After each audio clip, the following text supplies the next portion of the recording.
성경은 세상에서 가장 위대한 책입니다. 그러므로 하나님의 사랑, 즉 경건한 손에 의해서만 이 성경책이 넘겨져야 되고요. 경건한 눈에 의해서만 읽혀져야 되고요. 하나님께서 계시하고자 하는 이 단 하나의 말씀이라도 저와 여러분, 하나님의 사람들은 빠뜨리지 말아야 할 것입니다. 그런 의미에서 우리가 본문 11절의 말씀은 우리에게 자기 반성이라는 교훈을 가르쳐주고 있습니다. 즉 수아 사람 빌닷은 왕구를 사용하여 우리들이 갖기 쉬운 위선자적인 그런 태도를 비유하면서 우리를 꼬집고 있는 것입니다. 본문에서 수아 사람 이 빌닷은 위선자를 진흙에서 자라나는 왕벌과 물에서 자라나는 갈대로 비유를 하고 있습니다. 이와 같은 비유는 다음과 같은 이유 때문에 비유를 한 것입니다. 먼저 왕벌이 자라는 그 속도는 너무나도 빠르기 때문에 위선자의 신앙은 왕벌에 비유될 수 있다라고 그렇게 말합니다. 우리 그리스도인으로서 진정으로 잘못된 마음을 고치는 속도는 빠르게 이루어질 수 있다는 것입니다. 그러나 일단 그리스도인이 된 다음에는 신앙의 성장이 전혀 빠르지 않고 여러 가지 방해를 받게 된다는 것입니다. 오히려 깊은 자책감이 개신자의 그 기쁨을 가로막고 있습니다. 그래서 격렬한 이 유혹의 손길이 우리 믿는 사람들의 마음에 있는 고요함을 깨뜨리기 때문에 우리 믿는 사람들이 전혀 즐거워할 수가 없다는 것입니다. 믿으면서 즐거움이 없다는 거죠. 즉 진정한 그리스도인은 오래된 참나무와 같아서 성숙하기까지는 너무나도 많은 시간이 걸린다는 것입니다. 그리고 왕골은 모든 식물 중에서 가장 얕은 땅에서 자라는 그런 실하지 못한 그런 식물입니다. 그리고 왕골은 보기에는 튼튼하고 내용물이 가득해 보이지만 사람이 기대버리면 곧 쓰러지고 마는 그런 식물 중에 하나입니다. 이 점은 위선자도 마찬가지라는 것입니다. 왜냐하면 위선자는 겉으로 보기에는 훌륭하게 보입니다. 그렇지만 그의 내부에는 예수님에 대한 확고한 믿음, 자신의 죄에 대한 깊은 참회, 예수님에 대한 열렬한 마음도 없기 때문입니다. 위선자는 남이 보는 데서만 그것도 기도의 본질과 영을 알지 못한 채 막연한 기도를 하게 됩니다. 하나님은 하나님을 찾는 자들에게 기도하는 사람을 반드시 듣고 하나님을 찾는 자들에게 만나주시고 복을 주시는 이심을 믿어야 할지니라 라고 히브리서 기자는 말합니다. 그럼에도 불구하고 믿음 없이 그냥 이렇게 하나님의 영광의 그 기도의 본질을 알지 못한 채 그저 막연한 기도, 세상 사람처럼 중언부언하는 사람이 많습니다. 그래서 하나님은 하나님의 백성들에게 예수의 이름으로 기도하면 받은 줄로 믿으라 그랬습니다. 그러므로 우리는 기도는 반드시 하나님이 우리의 간구를 들으시고 기도를 들으심을 우리는 믿어야 합니다. 자, 왕골이 알찬 내용물을 가지지 못한 것처럼 위선자 역시 속이 비어지고 진정한 마음을 가지지 못하는 것입니다. 또한 왕골이 넘어지는 것과 같이 위선자 또한 넘어지는 모습이 너무나도 비슷한 것입니다. 거친 바람이 진포를 확 휩쓸고 지나갈 때에 왕골은 그 자리에서 잘 이렇게 지키는 것처럼 보입니다. 그래서 왕골은 바람이 북쪽으로 불면 이 왕골은요, 안에는 그냥 빈 공간이지만 이 바람을 견디는 데는 굉장히 강해요.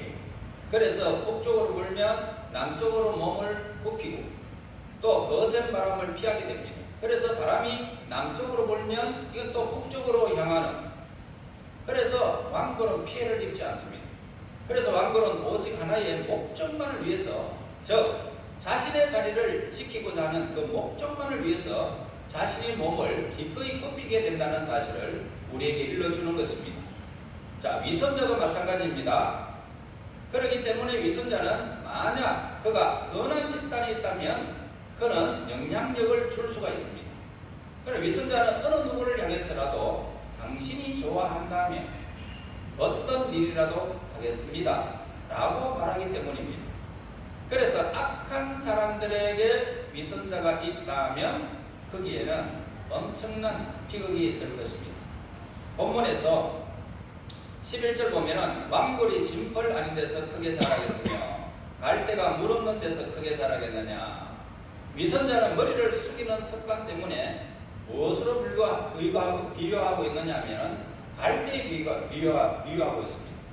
자, 이사야 선자는 위선자들의 금식하는 행위를 보고 이렇게 말했습니다. 이사야 58장 5절에서 이것이 어찌 내가 기뻐하는 금식이 되겠으며 이것이 어찌 사람이 자기의 마음을 괴롭게 하는 날이 되겠느냐. 그의 머리를 갈대같이 숙이고 붉은 배와 재를 펴는 것을 어찌 금식이라 하겠으며 여호와께 연락될 날이라 하겠느냐라고 꾸짖고 있습니다.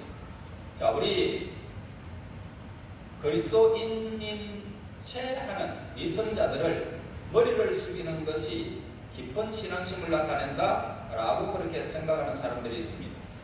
그리고 왕골은 열매를 맺지 못한다는 점에서 위선자들의 표상이 될 수가 있습니다. 어떤 사람은 왕골에서도 가치 있는 열매를 전혀 기대할 수 없는 것입니다. 어떤 사람도. 그러니까 왕골에서는 가치 있는 열매가 맺히지 않습니다. 역시 갈대도 마찬가지죠. 에스골 골짜기와 같은 곳에서도 포도 열매, 포도송이 열매를 기대하지 않는 것이 좋은 것입니다. 자, 그것은 역시 위선자에게도 마찬가지입니다. 위선자에게는 열매가 없습니다. 왜냐하면 위선자는 아무런 열매도 맺지 못하는 나무와 같기 때문이다 라고 비유하고 있습니다. 11절의 말씀에서 왕골은 전적으로 그것이 심겨져 있는 진펄, 그러니까 아주 진흙탕에 있죠. 진흙탕. 그 진흙에 의존하고 있는 것입니다. 그렇기 때문에 만약 건기로 인해서 물이 진펄에서 빠져나가 버린다면 왕골은 아마 어떤 식물보다 빨리 말라 죽을 것입니다. 물이 없으면 살아갈 수가 없기 때문이죠. 자, 12절에 보세요. 이런 것은 새순이 돋아 아직 떠들 때가 되기 전에 다른 풀보다 일찍 마르느니라 라고 했습니다. 그러니까 물이 없으면 다른 풀보다는 빨리 마르는 것이 진펄이 오늘 이 왕골을 말하고 있습니다. 자, 그런데 오늘 우리가 왕골의 이 히브리 원어를 살펴보면요, 항상 물을 먹고 있는 식물이다라는 뜻으로 가지고 있습니다. 왕골이라는 뜻은. 그렇기 때문에 왕골은 영원히 수분을 흡수할 수 있어야만 살아갈 수가 있는 그런 식물입니다. 자, 이 점에서 위선자에게도 마찬가지입니다. 그러면 위선자가 의존해야 하는 이 진펄과 물은 무엇인지를 우리가 알아봐야 되겠죠. 먼저 어떤 사람들, 특히 위선자들의 신앙은 흥분 없이는 계속 지속되지 못한다는 것입니다. 자, 잘 들으셔야 됩니다. 어떨 때 부활절 예배 그런 데는 참석하게 됩니다. 열렬한 설교자 그런 데 참여하기를 좋아하고요.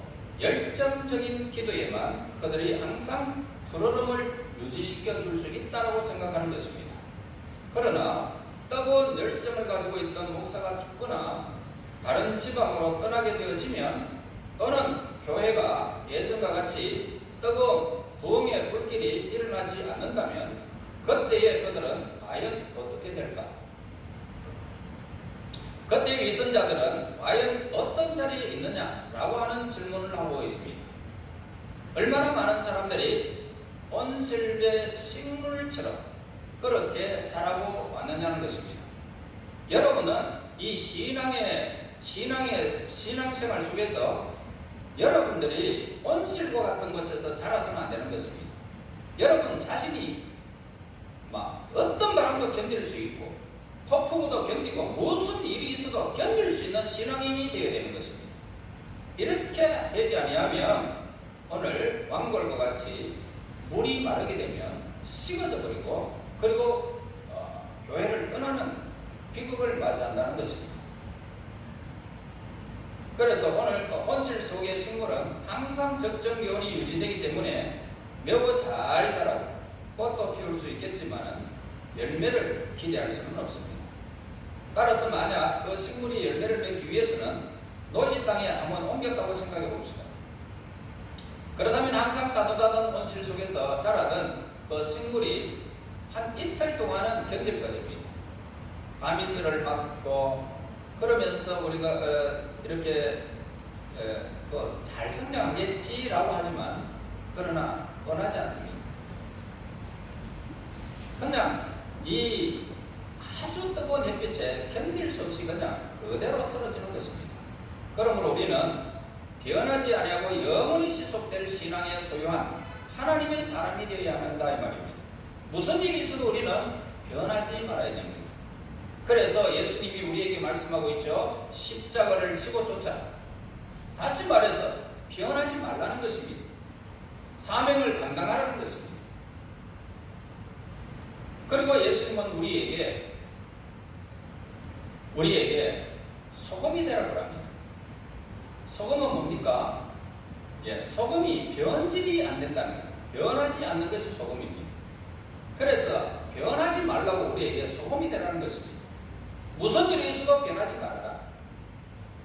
그리고 위선자들은 겉면에 의해서만 살아가는 사람들입니다.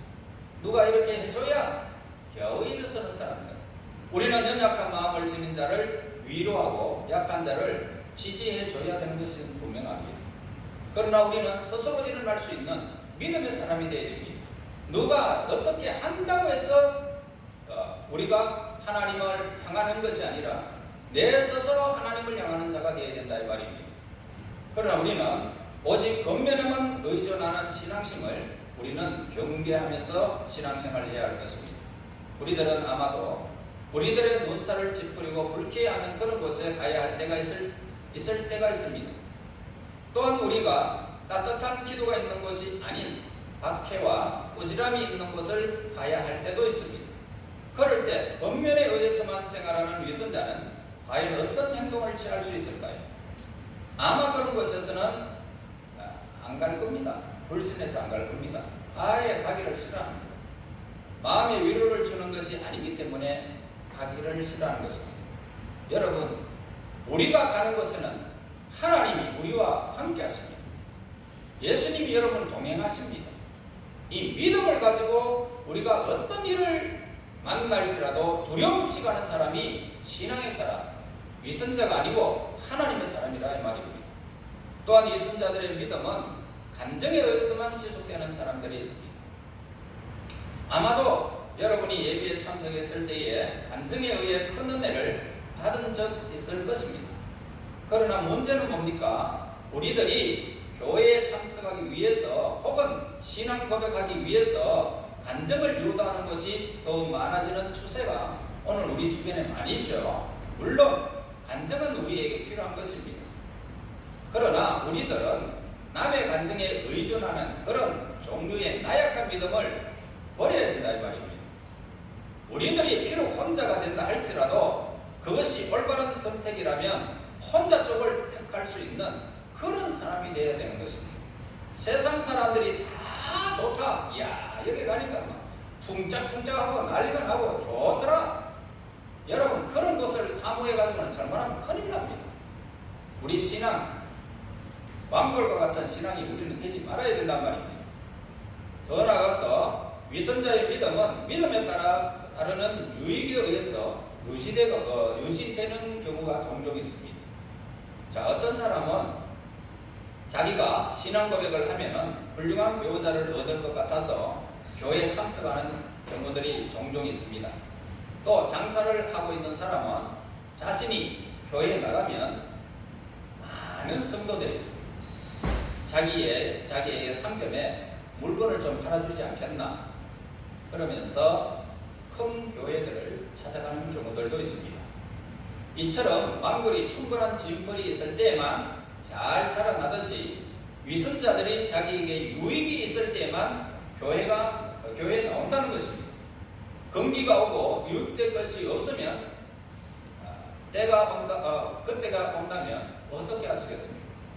그들은 곧 실망하고 또 다른 물이 있는 곳으로 돌아가게 될 것입니다. 자, 어떤 사람은 자신들의 믿음이 부귀 영화를 가져다 줄 것이다 라고 생각하는 사람들도 있습니다. 욥기서 1장 9절에 사탄이 여호와께 대답하여 이르되 욥이 어찌 까닭 없이 하나님을 경외하리까 라고 하나님께 사악한 질문을 하는 모습을 보게 됩니다. 아마 우리들 중에 많은 사람들도 이와 같은 질문을 하고 있을 것입니다. 왜냐하면 그들은 하나님께서 그들을 부유하게 하신 다음에야 하나님을 믿기 시작했기 때문인 것입니다. 그래서 오늘 우리 주변에 보면 내가 어느 정도 기반을 잡고 내가 교회에 나갈게 라고 하는 사람들도 있습니다. 여러분, 얼마나 그 사람은 기반이 잡히지 않습니다. 물론 잡았다 할지라도 세상 사람들이 야 당신 정말 돈 많고 훌륭하게 성장했네 성공했네 그럴 때 그의 마음에는 더 큰 목표를 가지고 있습니다. 돈이 이만큼 있으면 더 많이, 집이 요만하면 더 큰 집, 그러면서 더 큰 목표를 가지고 있기 때문에 그들은 결코 하나님을 믿을 수가 없는 것입니다. 그러나 모든 일이 잘못되어진다면 어떻게 될까요? 그들은 부유함이 사라진다면 하나님에 대한 믿음은 장차 어떻게 된 것인지 여러분 뻔한 것입니다. 이 세상을 의지하고 육체를 의지한 모든 것들은 물거품처럼 사라지게 될 것입니다. 그러나 하나님의 것은 우리에게 영원히 변치 않습니다. 이런 믿음이 저와 여러분들에게 있어야 된다 이 말입니다. 자, 13절 보겠습니다. 하나님을 잊어버리는 자의 길은 다 이와 같고 저속한 자의 희망은 무너지리니 라고 말씀하고 있습니다. 자, 하나님께서 위선자를 베어버리려고 보시려는 그전부터 위선자는 자신이 살고 있는 진벌에서 물이 마른 것을 볼 것입니다. 그래서 위선자는 흥분, 권면, 감정, 유익, 부귀영화에 의해서 신앙생활을 계속해 나갈지 모르겠지만 결국에는 큰 실패감을 그리고 더 나아가서 크나큰 진노의 불것을 우리 하나님으로부터 받게 될 때에 슬피 울며 이를 가는 일들이 나타나게 될 것입니다. 여러분, 우리 예수님의 몸된 교회에서 이런 일이 있다는 것이 얼마나 슬픈 일인지 모르겠습니다. 진펄과 충분한 물이 있는 곳에 자라는 왕고를 위하여 항상 무엇이 준비되어 있습니까? 자라게 되면 가만히 놔두지 않잖아요. 주인이 다 베어버립니다. 이와 같이 위선자를 위해서도 하나님의 낯은 준비되어 있다는 것입니다. 심판할 날이 온다는 것입니다. 그러므로 저와 여러분들이 예수님을 만날 때에 우리는 칭찬받는 자가 되어야 되고 하나님 앞에 열매를 맺어서 하나님의 천국에 드리는 그런 하나님의 사람이 되어야 하는 것을 우리에게 가르쳐 주는 말씀입니다. 만약 우리들이 언제나 거짓 맹세만을 일삼고 무자비하고 열매 맺지 못하고 외식하기를 즐겨한다면 왕굴이 베어지듯이 위선자들 베어질 것이라는 사실을 항상 저와 여러분이 명심하라고 오늘 본문을 우리에게 주신 것입니다.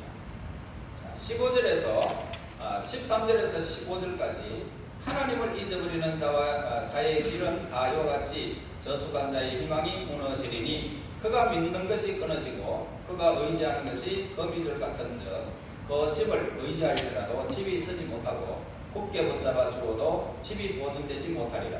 하나님을 잊어버린 자라고 그렇게 말하고 있죠.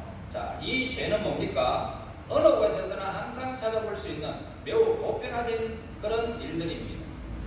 여러분, 이 땅 위에 살아가면서 여러분들이 행하고 하는 이 일들 중에 하나님을 잊어버리고 하는 일들이 얼마나 많습니다. 이 보편화된 그런 죄라는 사실을 우리에게 일러주는 것입니다. 많은 사람들이 아주 극한 상황에 처한 어려울 때 죄하고는 하나님을 전혀 생각하지 아니하고 생활한다는 것입니다. 보편화되었다는 것입니다. 이 죄는 전혀 용서할 수 없는 죄임을 우리에게 가르쳐 줍니다. 우리 믿는 사람들은 항상 하나님을 의지하며 살아가야 됩니다. 그런데 어찌하여 하나님을 잊어버리는 죄를 지을 수 있을까? 자, 하나님께서는 매우 선하신 분으로서 우리에게 끊임없이 다음과 같은 것들을 통해서 하나님께서 늘 계시해 주는 것입니다. 자연을 통하여 하나님은 우리에게 계시해 주고 있습니다. 자연계의 물리적인 연쇄 반응은 항상 유기물을 창출해내는 것입니다. 그리고 물리적인 연쇄 반응은 바로 살아계신 하나님의 손에 의해서 다스려지고 있다는 것을 우리에게 가르쳐 줍니다. 즉, 자연계의 온갖 변화는 살아계신 하나님의 놀라운 능력의 표시라는 것입니다. 또한 사건을 통하여 하나님을 계시해 주십니다. 여러분, 이 땅에는 수많은 사건들이 일어나지 않습니다. 지금 현재뿐만 아니라 과거에도 그랬고 미래에도 그럴 것입니다. 그토록 많은 사건들이 바로 하나님의 크신 섭리에 의해서 일어나는 사건들인 것입니다. 그리고 예수님을 통해서 하나님을 계시해 주셨습니다. 하나님께서는 예수님을 통하여 우리와 한 몸이 되게 하셨습니다. 우리로 하여금 많은 진리를 예수님 안에서 깨닫게 해주신 것입니다. 또한 그 하나님의 놀라우신 능력에 의해서만 오늘 모든 계시가 하나님의 백성들에게 임하게 되어 있습니다. 그리고 우리에게 성령을 주셔서 성령을 통해서 하나님은 우리에게 계시해 주셨습니다. 인간의 영혼은요, 성령의 감동이 있습니다. 감화가 있습니다. 그로 인하여 더 많은 진리를 우리는 하나님의 말씀을 듣는 순간, 말씀을 읽는 순간 그 모든 것들을 진리를 깨달을 수 있습니다. 그러므로 우리는 깨어있는 시간 중에 항상 하나님을 기억해야 하는 것입니다. 깨어있는 순간 결코 하나님을 잊어버리는 하나님의 자녀들이 되지 말아야 할 것입니다. 하나님을 잊어버리는 죄를 범하는 것은 정말 영원한 가멸의 길을 걸어가는 것입니다. 그렇다고 해서 우리가 무슨 일을 할지라도 그냥 하나님 의식하지 않으려고 할 때가 많잖아요. 예, 의식하지 않을 때가 많습니다. 그러나 우리가 시험을 칠 때라든지 공부할 때라든지 오늘 하루 일어날 때든지 하나님을 향하여 10의 1조는 드려야 되지 않겠습니까? 예, 그래서 일어날 때라든지 언제나 하나님 앞에 먼저 시간을 한번 드리는 것이 얼마나 좋습니다. 그래서 하나님을 향하여 오늘 하루의 모든 일과를 의지하면서 살아가는 것, 이게 바로 하나님을 의지하는 것이고 하나님을 의식하며 살아가는 것입니다. 여러분들의 생활에 모든 것을 하나님께서 그냥 순간순간 다 그렇게 의지하면서 하나님이 내 삶을 늘 주관하고 계시지만 우리의 삶이 너무 바빠서 그렇게 다 못할 때는 있습니다. 그런 것 빼고는 우리가 하나님 앞에 먼저 기도하고 출발하는 것은 매우 바람직한 신앙생활입니다. 우리가 하나님을 잊어버리게 된다면 우리는 진표를 잃어버리는 왕벌이고 물 없는 갈대에 지나지 않게 된다는 사실을 우리는 잊어버리지 말아야 됩니다. 하나님을 잊어버리고서는 인간은 어떤 도덕적 진보는 피할 수가 없습니다. 그래서 하나님을 잊어버리면 우리의 도덕은 무너져 버립니다. 거짓말도 마음대로 하고요, 나쁜 것도 전혀 나쁘게 생각하지 않고 막무가내로 하는 것입니다. 하나님을 잊어버린다면 인간은 용맹스러움을 잃어버리게 될 것이고 뼈대만 앙상한 동물이 되어버리고 말 것입니다. 또한 진리, 도덕, 정의와 명예심도 깡그리 잊어버리게 될 것이고 시들어버린 왕벌과 같이 오늘 그 모든 것들은 쓸모양없이 변해버릴 것입니다. 하나님을 잊어버리고서는 어떤 사람도 자신의 임무를 감당해낼 수가 없는 것입니다. 왜냐하면 하나님은 생명의 원천이기 때문입니다. 여러분들의 삶 속에서 생명이 넘치는 신앙생활, 내 삶에 잃어버렸던 그런 생명이 예수 그리스도 안에서 하나님을 바라볼 때에 생명의 원천을 발견하는 것과 똑같은 것입니다.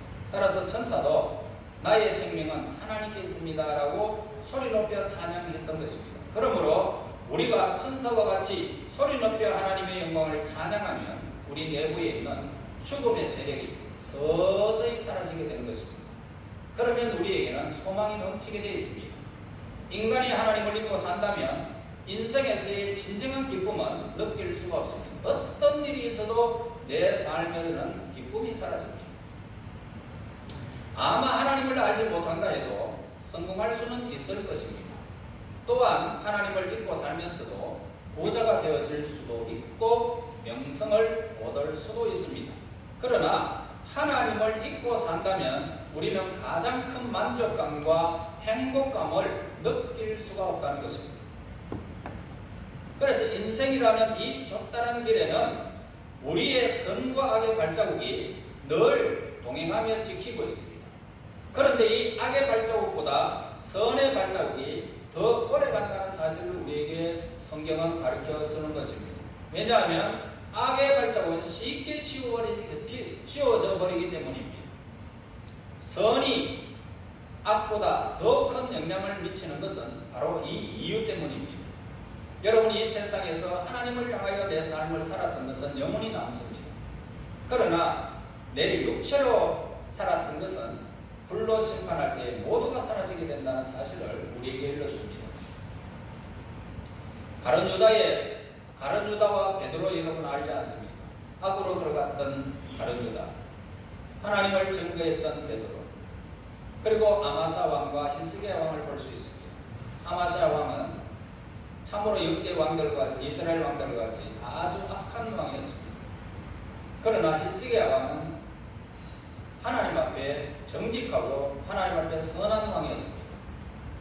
네로와 바울을 볼 수 있습니다. 올테로와 히슬레를 영향력을 우리가 비교해 보면 모두가 부자의 영향력이 더 크다는 것을 알게 됩니다.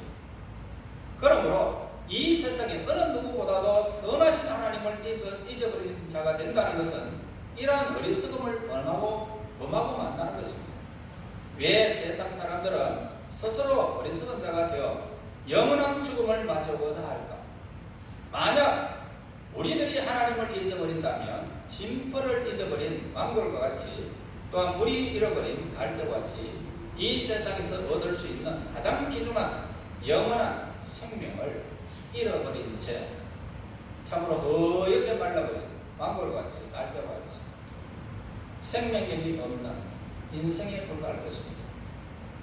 그러나 하나님은 우리에게 생명의 권한이시기 때문에 언제나 우리는 이 세상에서 생명이 넘치는 복된 삶을 하나님은 약속해 주고 있습니다. 그러므로 위선자의 소망은 뿌리 뽑힌 덩굴 식물처럼 우리에게서 서서히 잊혀질 것입니다. 덩굴 식물은 땅에 뿌리를 내리고 사는 식물이 아니라 돌무더기나 건축물을 의지하여 사는 식물을 말하고 있습니다. 따라서 돌무더기 중에 하나의 돌이라도 빠져나가서 건축물이 무너진다면 덩굴 식물은 뿌리채 뽑혀서 쓰러지고 말 것이고, 위로 올라가서 무성한 모든 덩굴은 다 말라 죽는 것입니다. 이처럼 위선자의 소망도 그릇된 자기 확신에 의해서 비롯된 것이기 때문에 하나님의 응징을 받게 되어지면 우리들의 기억에서 서서히 그 자신이, 인생이 서서히 사라져 잊혀져 가는 것입니다. 또한 뿌리 뽑힌 식물은 어느 곳에서 자랐는지 모르듯이 위선자가 차지하고 있었던 번영의 자리는 다른 선한 사람들이 메꾸어 놓는 것을 보게 될 것입니다. 여러분들이 지금 누리고 있는 모든 것이 누가 누렸던 것인지 알지 못하지만 하나님의 백성들이 누리는 것이 영광입니다. 따라서 우리는 어떤 비바람도 견딜 수 있고 우리에게 영원한 안식을 줄 수 있는 소망을 지닌 하나님의 자녀가 되어야 할 것입니다. 소망이야말로 이 세상을 움직이게 하는 원동력이 되는 것입니다. 그러므로 우리 그리스도인, 우리 하나님의 백성들은 명백한 근거와 토대 위에 우리 소망이 세워지기를 바라야 됩니다. 끊임없이 하나님을 바라면서, 하나님을 향하고 하나님을 바라면서 삶을 지속하며 하나님께 기도하는 사람이 되어야 하는 것입니다. 왜냐하면 우리의 소망은 다름 아닌 기도를 통해서 우리의 소망이 이루어 주실 분은 하나님이시기 때문입니다. 그래서 우리의 기도가 하나님께 전달되어지면 하나님은 우리의 기도에 응답하실 때 우리에게 험한 길일지라도 가만히 기도한 것을 바라보고 소망 가운데 살아가면 험한 것이 바뀌어져서 좋은 것으로 바뀌어지는 것을 보게 됩니다. 이게 바로 소망이에요. 이런 소망의 믿음이 우리에게 온전히 필요한 것입니다. 결국 외식된 사람은 부끄러움을 당하게 될 것입니다. 악한 자에게도 물질적인 풍요하고 장막이 융숭해질 때가 있기는 합니다. 그러나 그의 물질적 풍요는 일시적인 것이기 때문에 결코 영원히 지속되어지지 못하는 것입니다. 우리 모두 진정한 하나님의 부르심을 받은 하나님의 참다운 성도가 되어야 할 것이고, 하나님의 자녀로서 위선의 반열에 서지 마시고요, 하나님을 바라며 기도하는 의인의 반열에 서야 할 것입니다. 그래서 우리의 기도에 늘 응답하시며 우리를 선한 길로, 가장 복된 길로 하나님이 주시는 그 복의 근원이 되어져서 이 땅의 삶에 지친 수많은 사람들이 여러분 주위에 있습니다. 여러분이 복이 되기를 하나님은 원하고 있습니다. 복의 근원 되신 하나님부터 생명이 넘치는 활력 있는 신앙생활을 하시기를 예수의 이름으로 축원합니다. 하나님 감사합니다. 찬양과 경배를 드립니다. 이곳에 하나님의 거룩한 전을 세우시고 하나님의 거룩한 진리를 선포할 수 있도록 성령께서 역사하심을 감사합니다. 오늘도 말씀 가운데 참으로 외식된 자가 되지 않게 하시고 위선자가 되지 않도록 인도하시기를 원합니다. 하나님이여, 우리의 삶의 모든 번에서 하나님을 잊어버리는 어리석은 자가 되지 않게 하시고 하나님으로 출발하게 하시고 하나님으로 나의 삶의 기도의 응답을 주시며 복된 길로 인도하시는 그 하나님을 믿고 소망 중에 살아가는 하나님의 사람들, 믿음의 사람들이 되게 인도하여 주시옵소서. 예수님 이름으로 기도합나이다. 아멘.